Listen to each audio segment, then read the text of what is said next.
বন্ধুরা সবাই এই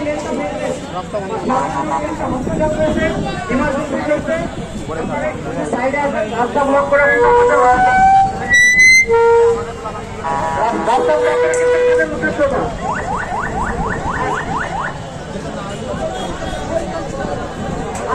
আর আমাদের কর্মসূচি কখনোই ঘোষণা হয়নি। আমরা অনলাইনে বিভিন্নভাবে জমা করে প্রতি কলেজে যত সমন্বয় আছে তারপরে আমরা ওইখান থেকে সিদ্ধান্ত নিয়ে পরবর্তী কর্মসূচি সম্পর্কে আপনাদের অবহিত করব।